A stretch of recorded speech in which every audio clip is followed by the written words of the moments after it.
Again for joining us, and here's Patrick to begin the webinar. Excellent, thank you, Haley. So 4 of us are physically in the same room, which we'll actually come back to later as an important part of one of the trends. But if there are any questions about the volume of our voices or you can't hear anybody, please make a comment in the chat so we can make sure that we get the audio right. We're going to cover 3 broad areas today across digital transformation, and with 4 analysts, that means a lot of talking, maybe some disagreement. But I want to set the table first by acknowledging that digital transformation means different things to different people. We have our own ideas. We even have a kind of taxonomy around digital transformation, but we're definitely open to questions. We're open to being challenged on how we see the world. So again, feel free to drop in questions as we go along. We'll be sure to address them at the end. You're going to hear from everyone, but let me do a quick introduction, although on their own they may add some other details when they jump in. Boz leads our digital transformation research portfolio, as well as our research around a specific vendor set, including Accenture, KPMG, Infosys, and Deloitte. Evan's work cuts across digital transformation, cloud and software, and IT services and professional services, and his specific vendor set includes Microsoft, SAP, Cognizant, and Wipro, among others. And then Geoff's extensive experience across the entire technology industry, including decades analyzing in detail companies like IBM and companies like Dell. That all gives him insights into broader trends and really the latitude to explore emerging areas such as quantum and blockchain. And then I look after the IT services and professional services, and honestly with a personal focus on the largest of those IT services vendors and the leading consultancies. So with that, as I mentioned, we're going to be covering 3 broad areas based on our recently published predictions document, as well as on our Voice of the Customer study, which is in the Digital Transformation portfolio, and the Innovation and Transformation Center's Market Landscape, also part of our Digital Transformation portfolio. The first piece, the predictions document, is available through our website. It's something that we update annually. I can predict that ahead of time. We'll update it again. We publish both the Voice of the Customer and the Innovation and Transformation Center reports semi-annually around the same time of year. We'll talk about that later, about when those reports come out. Like most of our research, we're focused on individual vendor strategies and their financial performances, but today's discussion is going to be broader. We're going to cover trends and predictions across the entire market, while at the same time bringing up specific examples of vendors and things that we have seen in the space and things we anticipate seeing. And with that, let me pass it over to Boz. Thank you, Patrick, and thank you everyone for joining us today. Before we get into the first prediction, I'll share from the most recent digital transformation voice research that we just published last November, where we reach buyers are going through the phases of their digital transformation initiatives. So kind of clicking down a little bit more on the graph here and trying to kind of untangle what those numbers mean for us is the dichotomy that we see between the incidence rates of between the legacy and the transformation, digital transformation phases, with the former increasing and a lot of decreasing in 2021 compared to 2020, really sums up the market dynamics. What we mean by that is that COVID obviously compelled many of the lagging organizations to revisit their digital transformation roadmaps and accelerate the investments, creating really a wave of opportunity for vendors with robust account management capabilities to cross-sell and upsell services, particularly around the cloud-enabled, around the business awards. On the other side of the spectrum, enterprises with more mature digital transformation programs entering the next phase geared towards managed services, as well as experimenting with investing in new areas, including sustainability, which presenting an opportunity for vendors with business process transformation capabilities. What we expect to see is the majority of buyers to remain within that middle ground, substitution, extension phases within the next 2 years, especially as the war for talent creates really a push and pull relationship between the vendors and internal IT and business departments, as the latter tries to maintain mission-critical applications and or manage highly regulated processes internally and yet struggling to staff appropriately. Looking at the legacy side and whether the buyers that are in the legacy stage, the uptick in incidences that we saw in 2021 compared to 2020 really indicated us to that we believe that the largest share of opportunities will come from smaller size enterprises rather than the global multinational brands. Currently, about 2/3 of the survey population represents organizations with 5,000 or fewer employees, and a quarter of those with 1,000 or fewer. What we believe what means is that servicing smaller clients will compel many of the large technology and services vendors to recalibrate their go-to-market strategies, particularly around demonstrating commercial models agility. Otherwise, they could face some regional and or local challenges that could really disrupt their status quo. When we're talking about agility in mind, let's turn over to the next slide to discuss the first of the 3 digital transformation predictions we have for 2022. So the trend, the driver, and the result. That's how we always structure those predictions. You guys can read the trend about digital transformation have reached maturity. That's something that we're going to go through a little bit more later in the discussion in the deck. Thinking about how the pendulum is swinging and starting to think about how our buyers and vendors thinking about evolving their relationships, and some of the buyers bringing some of those in-house capabilities. The driver for that behavior, IT services vendors and consultancies and technology vendors have been really persistent and really convinced enterprises to invest for a while, and now they're kind of facing the success of their labor, essentially. So they're trying to think, what's next? How is digital transformation impacting their value proposition, and how they are moving the idea beyond digital transformation into the business process optimization. So as I mentioned a moment ago, really that next pivot in digital transformation maturity is it really introducing new technology and really possibly revamping innovation and how innovation is being done. Patrick will talk about innovation in a moment. But it's about providing an opportunity for the leading IT services vendors a cushion, essentially, against what they have made because of the revenue opportunities what they have made lost during the pandemic. What we see in terms of implications for for the vendors in the space is success often leads to setting new goals and expectations. As I mentioned, in the digital transformation space, those IT services vendors and consultancies that have led their clients through digital transformation now face that challenge moving forward. The most importantly, the 3 stumbling blocks that we see for accelerating that next phase of digital transformation, or business transformation, as we say it in 2022, is finding certified talent, developing and enabling organizational model, and putting a proper sales team in place. Particularly on that last point, we want to kind of click down for a moment, is selling managed services or software as a service requires a different mindset and a sales motion that is not really accustomed to the typical service delivery, service sales that many of those vendors are accustomed to for a while. So leading vendors will continue to separate from the pack as laggards is the best, and see the best clients begin to leave from behind. The same way as they're chasing the more successful peers. With this evolving dynamics in mind, vendors must really continue to account for what's next in that digital transformation as it swings to business transformation. We'll click down on that particular topic a little further down in the deck, but I know that Geoff has a few points here to share with us as well on being agile and trying to keep up that evolving mindset moving forward. Geoff? Yeah, thanks, Boz. Hopefully you can hear me all right out there. Really, the leading vendors have 2 value points that I think resonate with those moving into business transformation mode, as Boz defined it. First, they can recruit, vet, and integrate emerging technology point innovations. This is really the impediment a lot of the startups have in gaining access, and the certification or blessing of a trusted advisor in the SI can really help them move forward. That's the emerging benefit of what we're calling the so-called API economy and the composability of the software, right? It's their ability to plug and play on the modules. So large SIs are providing that customer access and assurance for that emerging ISV community in what we see as this evolution into multi-enterprise business networks that has cascading implications throughout the entire industry. Early DT, for example, might have been using legacy marketing cloud services for their front ends that were in some ways siloed with the bolt-on extensions of the various communication channels. Now, some of those early adopters are looking at ripping and replacing those apps that were refactored with all the buzzwords, lift and shift, and application refactoring.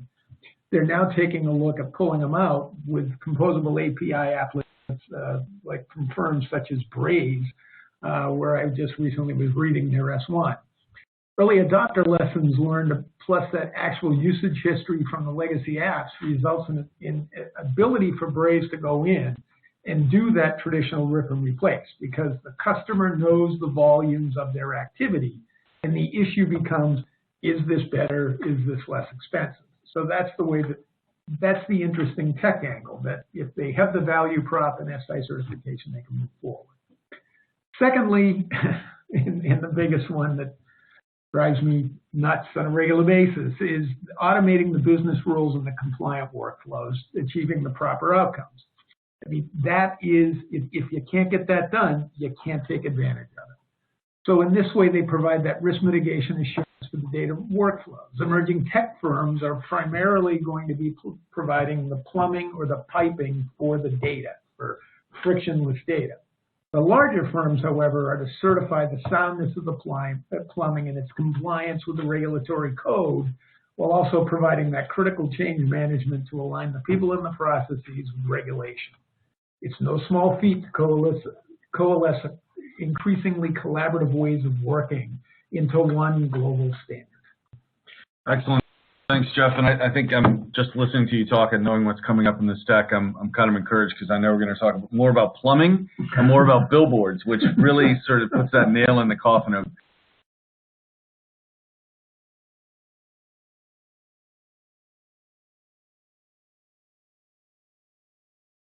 We've spoken on previous webinars about the challenges in running an innovation and transformation center, and then our own challenges in evaluating these places. What's their role in the market, the value to vendors who actually have them and run them.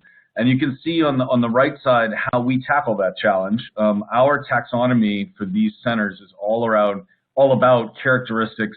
It's about the operations, the intentions, as well as what we sort of consider the holy grail, and that's the measure of success. Every conversation we have about one of these centers eventually comes around to how do you determine whether or not it's worth the money that's being put into it. On the left, you can see at the sort of very highest possible level the executive summary from our most recent report, that executive summary sort of hints at the three key trends that we're predicting for 2022, and those are, in very simple terms, in-person, ecosystem, industry. If you look back now at the taxonomy on the right, you can see that we have been looking at those areas, in-person, ecosystem, and industry, for a long time now, for over 7 years. I can't remember the last time we went to, or I can't remember when exactly we went to the PwC Experience Center in Miami for the first time, but that was sort of the opening of a lot of research that we've done in person, and looking forward to doing more of that this year. So when we talk about what's coming in 2022, it really is based on all the context of everything that we've seen coming into that before. So let me drive down now into what's happening, what we're going to see in 2022 with some of the specifics around the predictions. So funky chairs only matter if you can physically sit in them. We talk about funky chairs all the time. It's our way of saying that the actual physical space does actually matter. And that in-person part I'm going to come to in a sec. What's really critical to understand, about a year ago, so 1 year into the pandemic, after everyone we had talked to said that working with clients remotely was going fine, everybody had pivoted to remote delivery and it was great, Boz made the comment that you cannot innovate over a screen. You can't innovate over a screen. He was right for a number of reasons, starting with trust, including what I would say the police called synchronicity, and definitely including commitment, the actual commitment that it requires to innovate. Bottom line, innovation can't happen virtually. At least not consistently, not over a long period. And that means people need to get back to being in person. And we're already seeing that push. We're seeing that push in the room right now with four of us sitting here, but especially to get into these centers, into these already very different, special, flexible places. And remarkably, some of the vendors that we cover even managed to open new centers during the height of the pandemic. For example, PwC opened a new one in Dubai, a new experience center in Dubai, and EY opened a new wave space in Cleveland, Ohio. So we're predicting more new centers in 2022, although fully outfitted to absorb the lessons of the pandemic around virtual engagements and what can and cannot be done over a screen, with the emphasis again on being in person. So that's the first trend. The second one that started to gain momentum in 2021 and we think is going to explode in 2022 is around ecosystems. And the consultancies and IT services vendors bringing their technology partners, so AWS, Google, Microsoft, SAP, explicitly branded as part of every engagement as really true partners. So we saw some of this previously, notably Accenture and Atos, as well as SAP with their Leonardo centers. I'm not sure they still have them. Do they still have them? We don't know. But anyway, the IT services vendors and the consultancies usually had two main fears about bringing in a technology partner explicitly and as part of an engagement as a true partner. One of those fears was turning off their clients, and that is meaning showing the clients the technology, making the clients think that this digital transformation or this innovation engagement was all about technology when it wasn't. The second one was diminishing their own brand value. Why are we going to have Microsoft in here when we're the ones that spent all the money on this place? But as Boz explained a few minutes ago, clients are thinking differently now. And these centers really must be ecosystem plays. They must be about bringing the full breadth of a vendor's capabilities. And the full breadth isn't just all the different consulting capabilities, all the different IT services capabilities. It is their strategic partnerships. If there's any questions on this trend, you can tell it's a bit of a soapbox for me. I'm happy to go deeper into it. But let me wrap up with the third one, and that's around industry. Very simply put, the last 5 years of building and staffing these places to serve any client and be broad across all industries, that's coming to a close. Industry focus, industry expertise, industry ecosystem partners, and literally building the physical place in an industry geographic hub. That will be the trend in 2022 and beyond. And again, I can go further on that soapbox if anyone wants me to, but let me step back into the broader digital transformation space and add this. These centers have always been important, but they've often been peripheral to many of the IT services vendors and the consultancies go to market and client engagement.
Okay, so we had a little bit of a technical malfunction there for that, but we're still on. 4 of us are still here. Evan, unfortunately, he's back.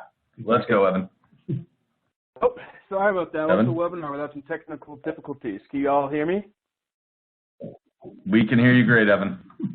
All right. Hello to everybody on the line from Colorado, and thank you, Patrick, for the introduction that I didn't hear. So to understand the role which innovation centers will play as part of firms' go-to-market efforts, it's important to bring back what was discussed earlier on the shifting purchasing patterns of clients as their DT programs begin to mature. Specifically, what we have been finding in the cloud and applications customer research that we conduct is that as clients' maturity of cloud workloads rise, so too do the customization requirements associated with that same workload. This trend is a direct result of customers vying to get more from their cloud investments, going beyond the modernization of infrastructure to modernize the discrete business processes supporting the operations, defined by the customer, their industry, and the current state of their DT journey. This reality has created challenges for cloud solution providers in addressing a highly diverse set of needs and desired outcomes across the industry continuum. We have seen an untold number of industry-led suites launched over the past year as vendors aim to address this very challenge, but the reality is that these suites remain in their infancy, and many clients feel today that they are more marketing than they are actual solutions. Consider SAP's efforts around industry cloud dating back to 2014. It faded off into the ether at the time because the enterprise customers' cloud adoption was vastly less mature then, and many were still enacting lift and shift tactics for core workloads, not yet ready to deploy solutions to modernize the adjacent processes and workloads running in conjunction with a core solution like CRM. Well, today, those same customers are ready, accelerated by pandemic challenges which demanded greater cloud adoption to maintain operations.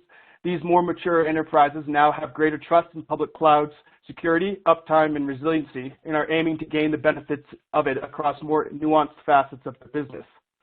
But solution providers simply do not have the expertise on clients' operations across the industry continuum to develop relevant solutions and services to enable those desired outcomes.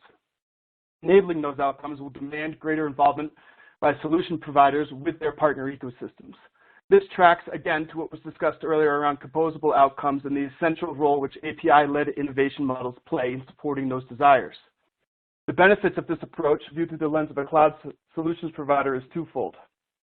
First, by using platform innovations, be it around integration, platforms as a service, RPA, AI, automation, and so on, these vendors enable more plug-and-play opportunities for the ISV ecosystem to design proprietary IP which runs alongside their own, to adjust challenges which are specific to the industry in which that ISV partner is serving. Think CRM's use in the context of financial services for, say, paralegal. A 100-person startup may have the perfect solution for a law firm to enhance the value of a vendor's CRM suite in that sector, while another has solved an issue specific to the plaguing financial services firms today. The vendor's CRM remains the same, but its value is now greater thanks to niche partners in two vastly different domains.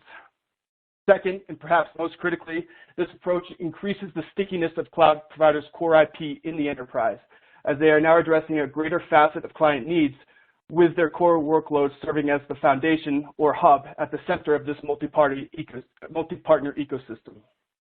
It is far easier for a client to rip and replace their CRM system than it is for them to replace their entire S&M environment comprised of over 4 SaaS vendors who they adopted through the CRM provider's ecosystem program. Salesforce, in particular, recognizes value in that it has used the AppExchange ecosystem, a home to over 4,000 ISVs today and nearly 2,000 services and consulting partners, as a means of strengthening clients' perceived value of the Salesforce platform and solutions catalog by allowing partners to establish niche revenue opportunities around their core and then bring them to market.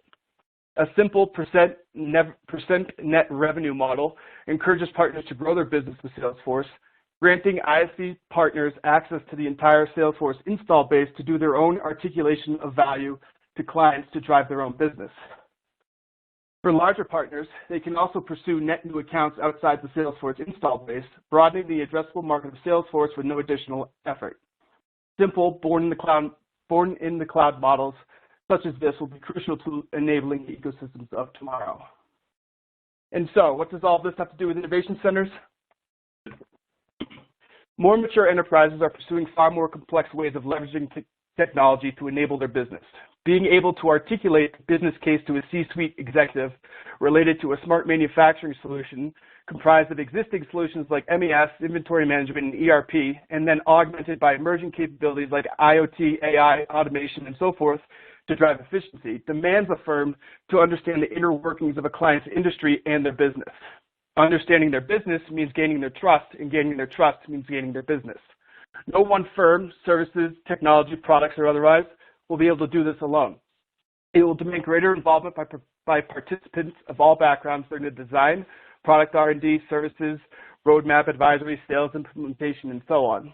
These innovation centers will serve as the foundation to enable that involvement, providing a resource to support the development of not just technology, but resources like industry best practices, case studies, and so forth to educate maturing customers on what is possible in the next phase of their DT journey.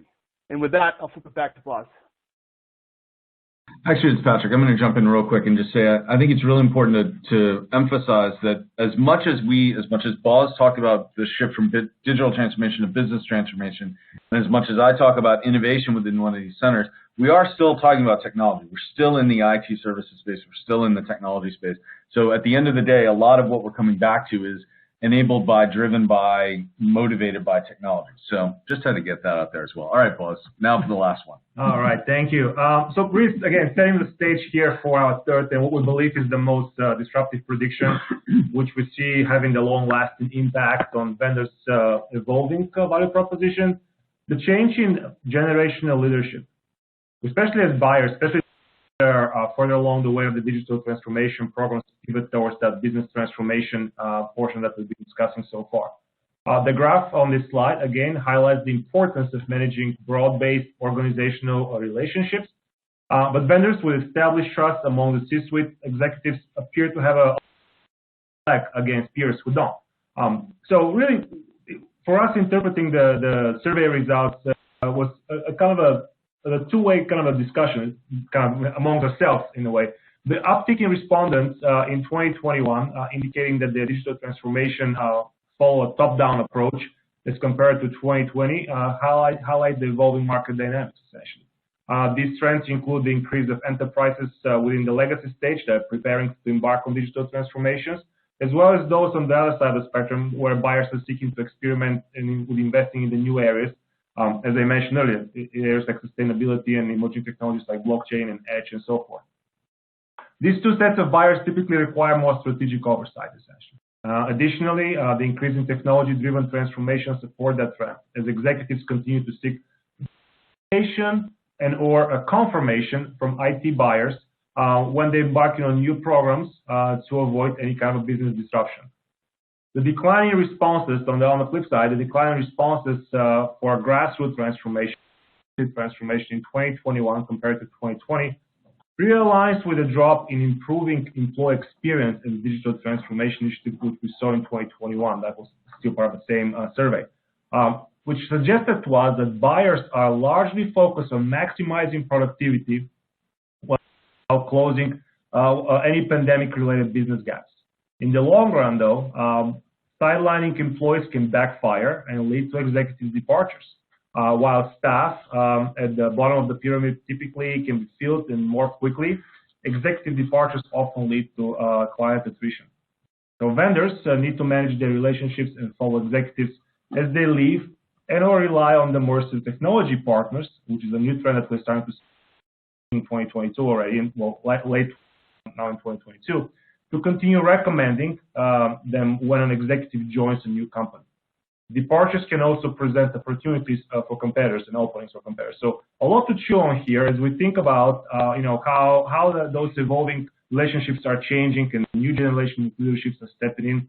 The quote on the left certainly provides some important insights about those internal company dynamics, especially as the rotation within the C-suite is becoming more of the norm these days.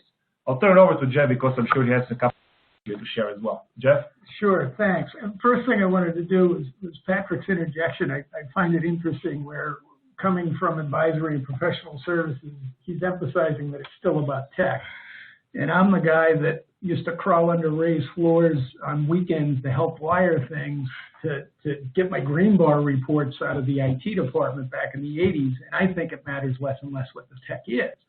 I mean, business transformation is what's going to drive it. What can you do for the business? And it's the tech plumbing is increasingly standardized. It's a derived decision. And it simplifies the tech-enabled business initiatives. I remember an EY consultant as ServiceNow giving a briefing, and everybody's peppering him with questions, but he just stopped and said, we can do whatever you want. You just have to make up your mind. So you have that to get the business initiatives going, but the flip side of that is going to be the rise in regulatory uncertainty because the public sector lags in comprehending the need for regulatory change or the capability of coming together to build the consensus. When was the last time you heard the word consensus in a positive phrase from a news organization? Consensus on what those rule changes ought to be. So the legislative barriers, such as regulations on what data can be pushed to whom, through what channel, is an example from some of my recent work efforts. In terms of these laws being written by folks with legal savvy rather than technical savvy. They don't know what they're legislating about. And as such, hilarity ensues. So if you read an S1 or a 10K or Q from a firm in the digital marketing arena, they have multiple pages outlining the risks associated with potential consumer protection regulation around various forms of advertising. So businesses may lean into different ways of engaging customers, but those practices may be rendered moot quickly. So therefore, having the plumbing to protect and mitigate against it. Or they may wind up, it could be rolling state by state with inconsistent provisioning, adding further complexity to the methods. It could get worse. as difficult as that may be to comprehend, it could get worse. So there's a need for this blindside protection, which only heightens the need for simple heterogeneous data plumbing, as well as the strict adherence to the business rules and outside guidance and expertise from the SIs on just what those rules should be or could be. And with that, I'll flip it to Boz. Yes, thank you, Geoff. And going right into the last third prediction, the headline says it all. We kind of making a bold statement here. Digital is that. It's all about business transformation. We've made that point a couple of times already throughout the presentation today. But really going back to the discussion around the leadership and what Geoff just talked about, the regulatory, and it's not about technology, but it's just about managing the ecosystem, right, that Patrick brought up earlier as well. Really, the rising generation of enterprise decision makers in the C-suite in the IT stacks really expect technology to work, right? It's efficiently and every time, or someone will service it. Those leaders understand that people remain the challenge. Now, the technology and that the transformation comes through changing the business, the organization, the culture, process, and people, not the technology. So the IT services vendors and the consultancies that we closely track here, they continue to push the technology-centric solutions will increasingly be speaking into the wind, essentially. It's kind of like it's going to be a challenge. So every developer, solution architect, data scientist, IT specialist will need to understand and articulate the business value beyond faster, cheaper, and more reliable technology. Certainly not a new trend. We certainly have seen that and heard it in the past few years, but this is certainly accelerating, especially if at the same time, every management consultant had to become competent around cloud and analytics. Now the IT services professionals will need to learn business models basics because clients will expect it. So, and the large-scale transformations will be simply that, just transformations, with both the digital, technology components implied, and the business transformation remain fundamental. That's really kind of the big bold statement we wanted to kind of point in the last prediction, but I know Patrick has some additional points to make as well as Geoff. Geoff, do you want to share some more? Who's going first? Am I going first? Yeah, all right. Go ahead. Yeah, well, basically the shifts between these organizational constructs for digital transformation, who's going to lead it? That was in that chart before. I find that absolutely fascinating because you had three different ways that it would go on. Multiple POC tests, maybe they didn't think of the standards. IT-led, that was probably just to get the plumbing right. But in order for them to really get the business value, if they hadn't had the executive level sponsorship, the drive down of, hey, we've only got one standard, this is how it's going to go, they don't extract the value out of it. So it keeps going back to global business rules. So what you hear it sort of hit a little close to home about mature workers. There were two sets of mature workers. There were the folks who are like they're too tired, they just want to protect their 401k, get their kids through college, and they're out of here. Let the next generation do it. And then there are others, such as some college peers of mine, who have literally taken years off their life to get that business set up to go forward when they step away.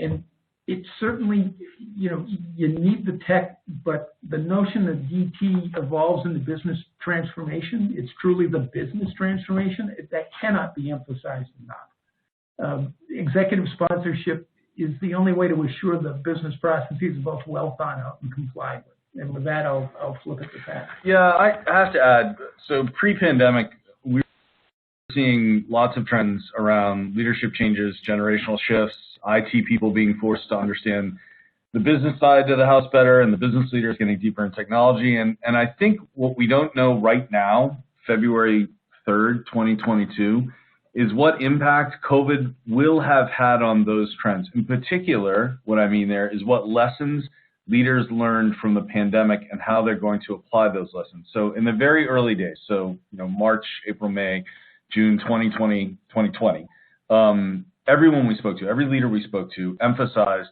employee health and safety, employee well-being, everything was about taking care of employees. And for some vendors, that sentiment, that approach to thinking about their own people has lasted, still there today.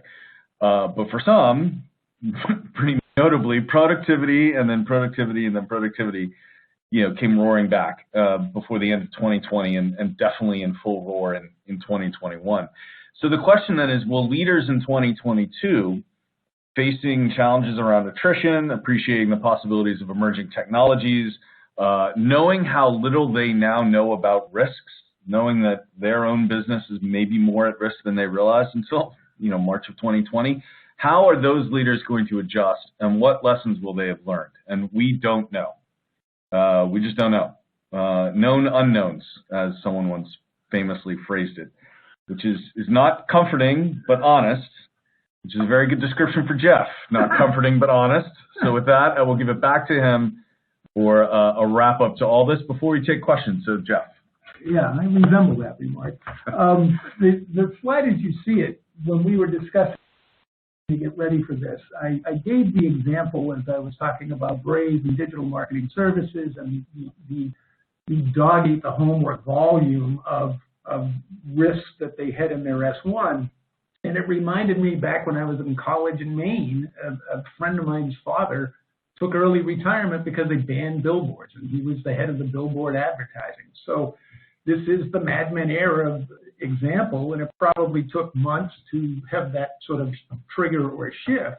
But now be a global business doing digital marketing, and one state does it one way and another state does it a different way. That risk to how you're going to market, that risk if you do it wrong, the risk at how quickly word of mouth, crowdsourced advertising spreads. If you make a mistake, if you have an honest mistake that wasn't set up because the business rules weren't set right or the advisory guidance was off, it's going to have a big impact. And this is the reason why, I keep hammering on the business rules is the only way that you're going to get this done. The tech doesn't matter, the rules do. Tech is a derived decision. That's the flip from when I was a kid. Excellent. So I want to show what we do here in terms of our digital transformation portfolio. This has evolved over the last couple of years. This is where we are going into 2022. You can see there's the analytics benchmark. There's a digital marketing services benchmark. We look at blockchain and we look at IIoT, industrial IoT, very specifically. The last couple of those from 2021 were really good diving into. With blockchain, the initial one was around blockchain and supply chain, right? And then the second one was look more around cryptocurrency and DeFi. And then we have the cross-vendor analysis, which is essentially a playground. We get to decide whatever we want to do there. And then voice of the customer, which Boz went into some great detail on what that was. So that's the digital transformation portfolio that obviously these, and then the Innovation and Transformation Center's market landscape is in there as well. That's the portfolio that we were building off of for these predictions.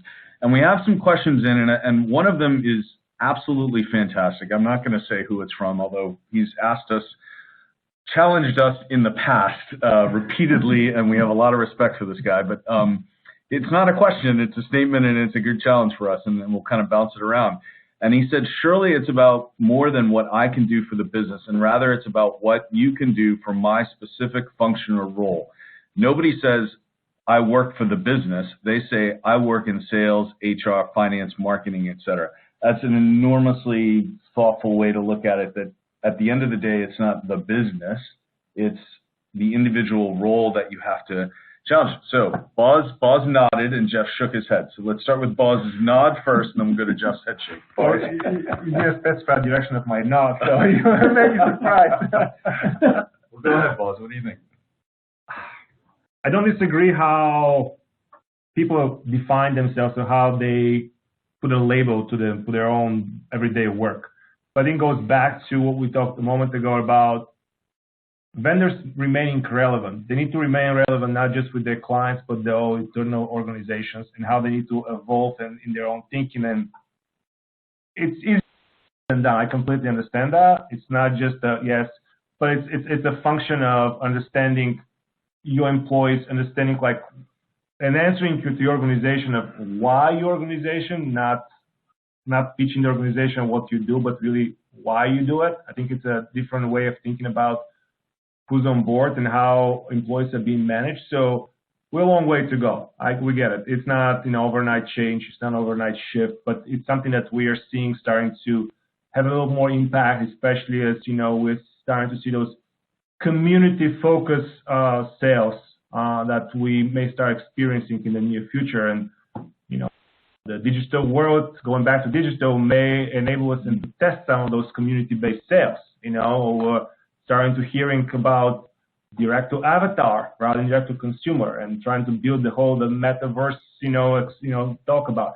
Long way, Geoff keeps saying, what I'm driving is it's about the change management and the internal transformation.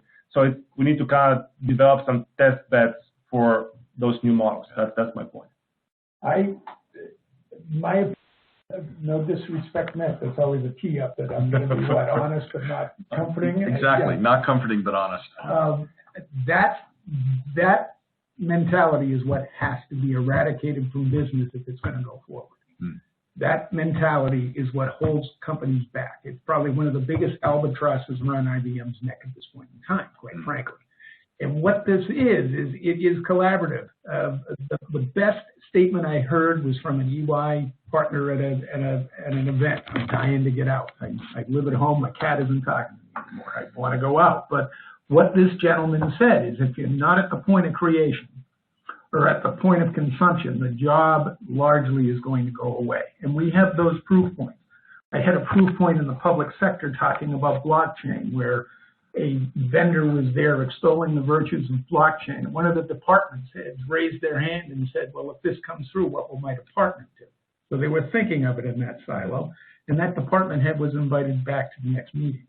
So there is a need for that collaboration. What you talk about is how it's what can I do for the different silos. That's the biggest problem with getting to global business rules. That's the biggest problem.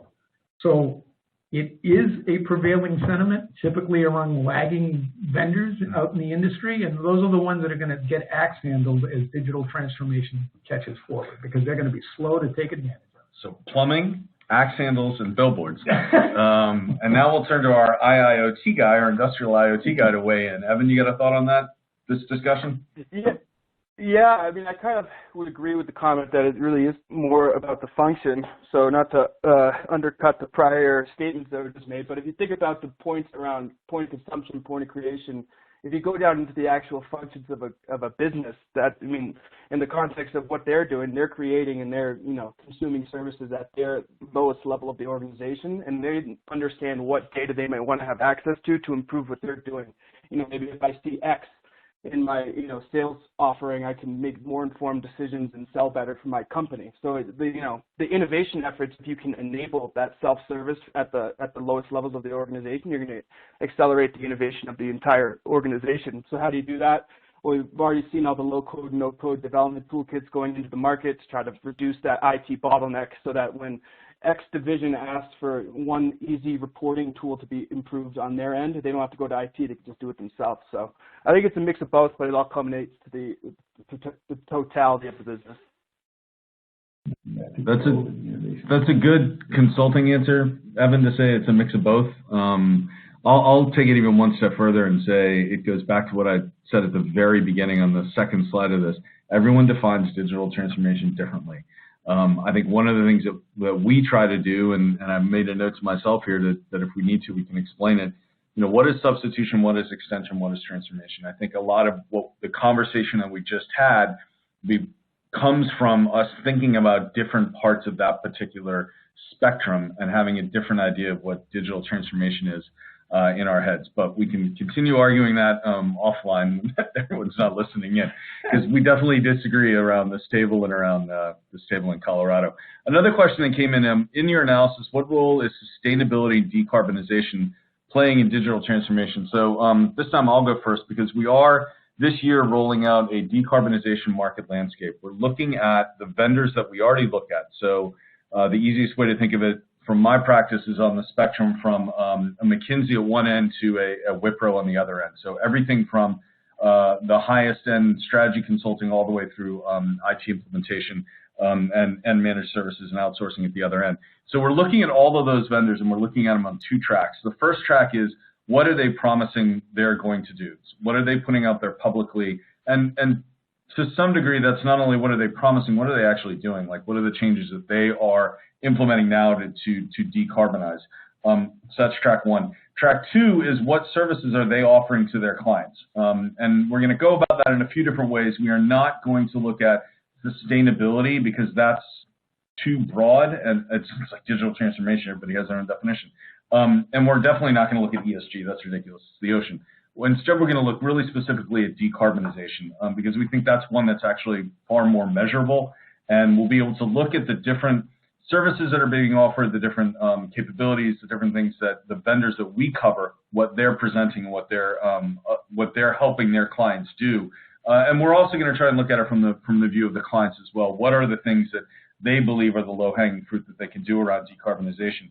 And the reason I say it as low-hanging fruit around decarbonization is, let's be totally honest here, we've gone down this road before. We've had sustainability as a trend in the past.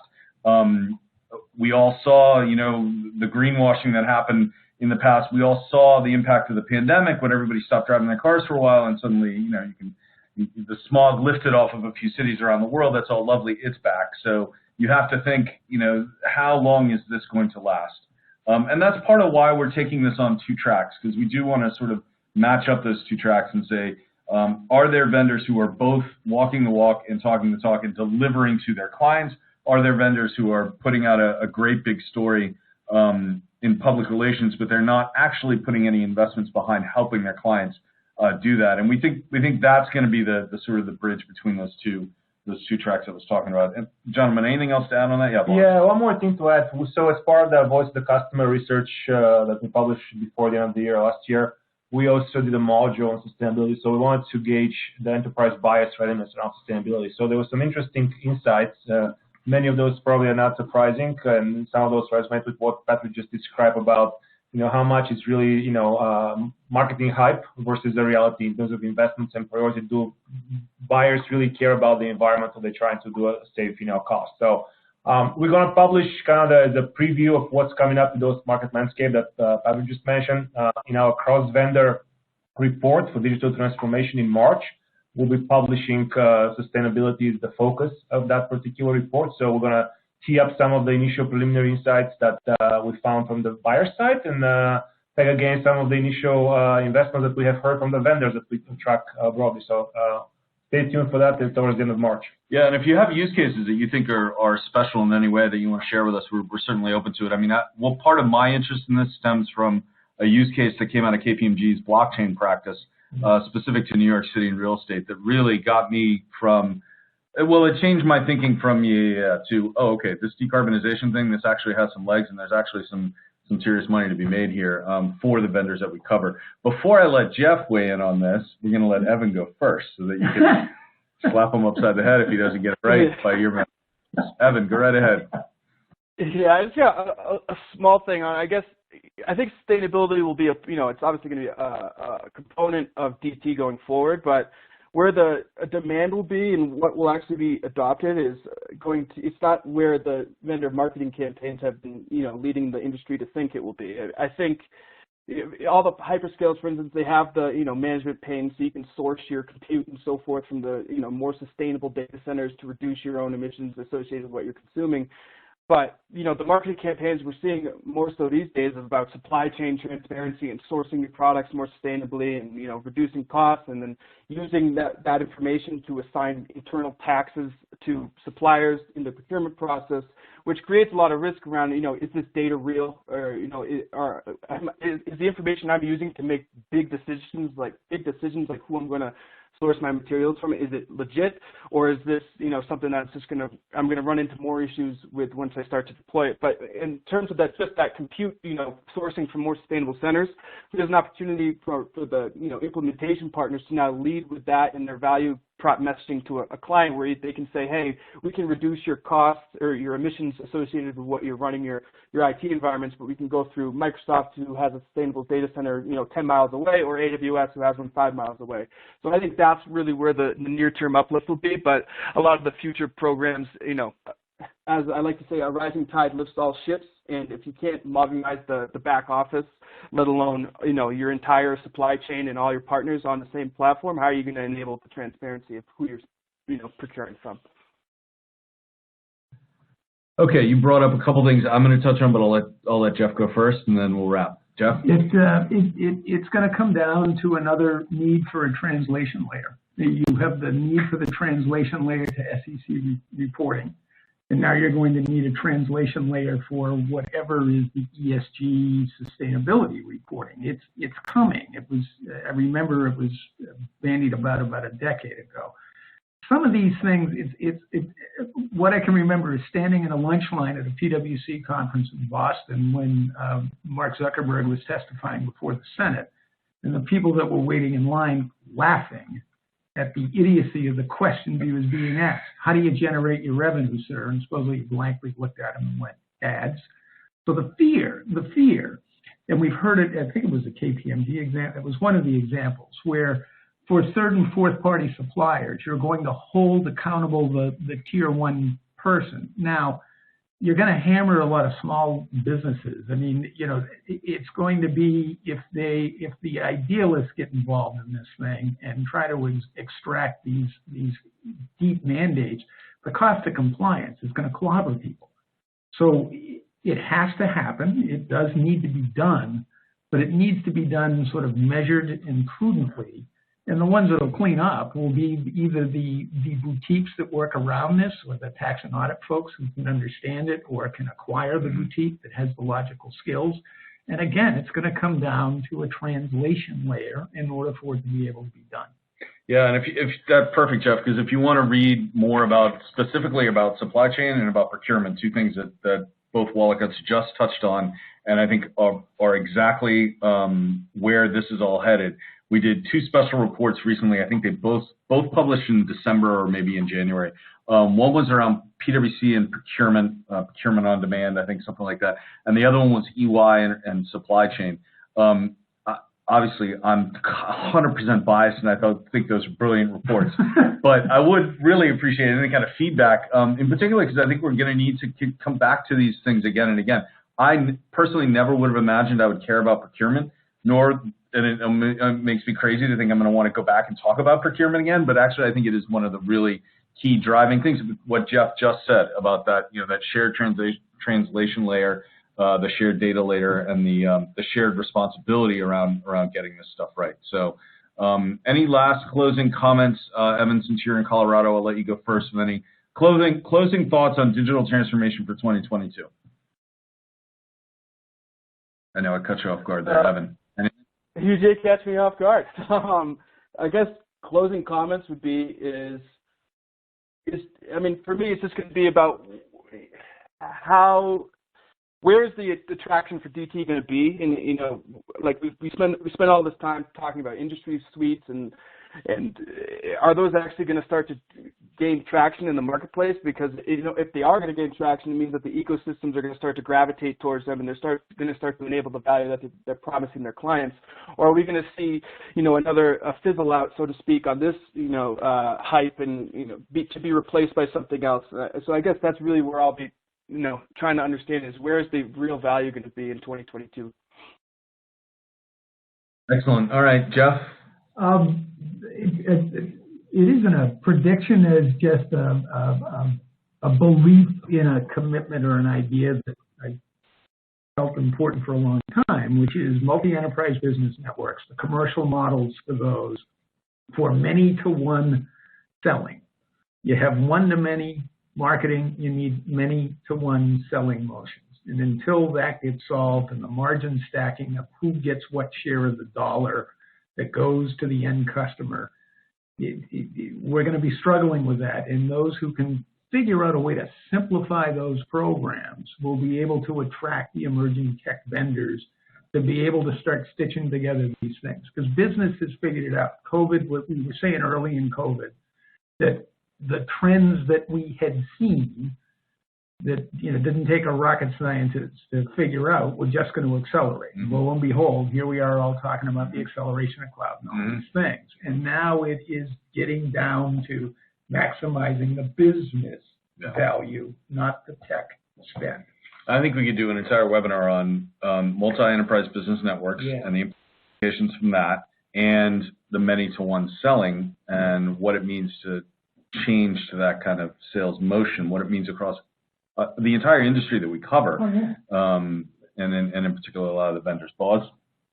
Yeah, for me there's two things I'm thinking about looking into 2022. One is about managing the ecosystem. and including, which is kind of like in the line of what Geoff was talking and Evan mentioned, but it's about not just the technology vendors and your services vendors, but also your staff. Often we start looking into the crowdsourcing platforms like GitHub and the GitLab and the kind of the talent cloud. So that's going to become increasingly important, to understand how the ecosystem evolves and who is responsible, how do you manage, how do you, measure yourself and hold yourself accountable. The other piece is about quality. We saw that ramp up demand in 2021. Everybody's just saying, let's just win the business, not leave money on the table. Well, at the same time, we see attrition going through the roof. So if vendors start dropping quality, that's going to be a big mess moving forward. So vendors must make sure that they sustain that quality. And again, it's going to require a better partner ecosystem management, understanding who you play with, selecting new industries, selecting new capabilities, rather than going as wide as you've been going for the last 2 years. Start going a little bit deeper and kind of like scale back in certain areas because quality could backfire if it starts to drop. And that's the do what you do well and just do what you do well message that we hear loud and clear from a lot of the vendors that we cover that are successful. My sort of prediction for 2022 is that I think digital transformation is finally going to make a lot of companies smarter.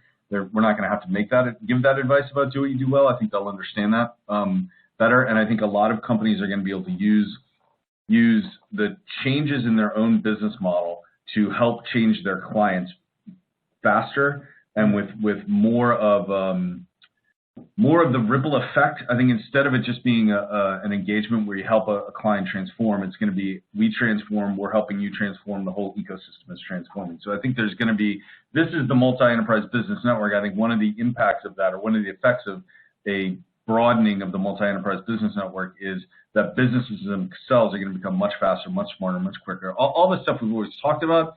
But I think the pandemic showed us, actually acceleration can happen really fast. And the flip side of that, the people that aren't prepared, aren't ready, aren't paying attention to the intelligence, they're gone. So with that, I'll turn it to Haley to wrap us up. All right, everybody, thank you all for joining. Please feel free to reach out to the team with any follow-up questions. If you have a few moments, it would be greatly appreciated if you could fill out the survey that's going to pop up on your screen. That helps us create these webinars for you. A replay version of the webcast will be available after the event and will be sent out to all of you via email. To view a list of our upcoming and past webinars, please visit tbri.com and be sure to join us next Thursday, February 10th for 2022 Predictions Telecon. Thank you all and have a great rest of your day.